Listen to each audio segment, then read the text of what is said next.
everyone. Scott Sambucci here with Sales Qualia. So a question that I get a lot of times is, what can I do to improve my sales process? Which is a really big, broad question. In fact, this morning I got a question that was sent to me on Quora, which is a website that you can ask questions and have those questions answered. And I answer a lot of questions there on startups and selling. And the question itself was, what 3 things would I do specifically to change my sales process?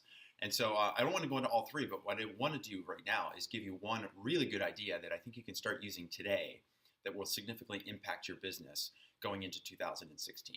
So are you ready for this idea? So the first and very first thing that I would do if I was going to change my sales process is to focus on prospecting. And when I say focus on prospecting, I don't mean just getting lists. What I mean is that when I'm doing my outbound, my outreaches to people, I would spend a lot more time being patient. I would spend a lot more time being deliberate in those outbound messages. So what that means is going not just in finding people on LinkedIn, but really reading their profiles, looking for something specific where you might have something in common, whether that's a person, a place you went to school, a place they might have lived, a company where they might have worked. You want to find that linkage, and so you want to use that as leverage in that outbound outreach that you're going to be doing. So that's the first thing you want to do when I mean being patient, being deliberate. The second thing you can do to be patient and deliberate in your prospecting is to use other outside resources. So one of the things I almost always do when I'm contacting somebody new, or I'm getting on a phone call with someone, or even before I'm reaching out to that person, is that I'll go to Google News. And it sounds really simple, but just putting into Google News' search bar, looking for information about that person's company, even the person's name. See what pops up. Maybe there's a press release about their company over the last couple of months. Maybe there's just a simple blog post. Maybe there's the person that you're about to contact won an award of some kind in their industry, or they spoke at a conference. You need to know that information, and that's critical. And that's what I mean by being patient, being deliberate. You can use that as part of your outreach, part of the message that you're going to be sending.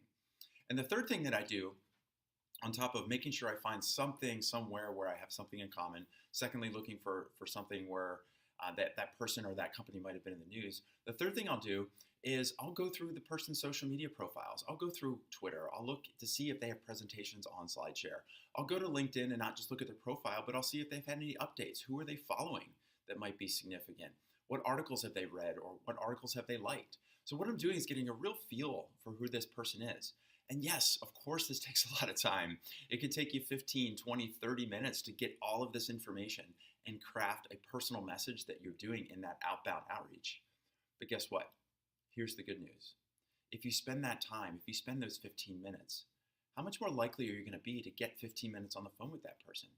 So what I would do is challenge you. Going into 2016, you've got a couple weeks here before the start of the new year. As you're going through and thinking about who you're going to be contacting the early part of next year, I challenge you to spend 3 days. Take 3 days, and instead of just blasting out emails that are just blanketing 100 people at a time, hoping that 1 or 2 people will get back to you and want to see a product demo, instead what I would do is challenge you that for 3 days, spend time sending only up to 10 emails in a day.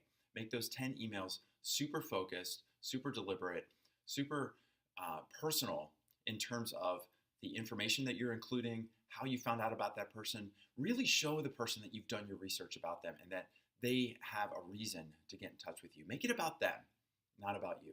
So that would be the first and foremost thing that I would do when somebody asks me, hey, how would you change your sales prospect or process? I would say it starts with prospecting. And the thing I would do is to be really patient, really deliberate, do my research, make each message personal, because when I do that, I'll be able to get a much higher pull-through rate on those outbound contacts. So that's it. That's the tip for the day. That's my challenge to you going into next year. As you're building out that list, take that challenge for 3 days, send no more than 10 outbound outreaches in your prospecting efforts, and let's see if it makes a difference in your business for next year. So thanks for watching. Scott Sambucci with Sales Qualia signing off.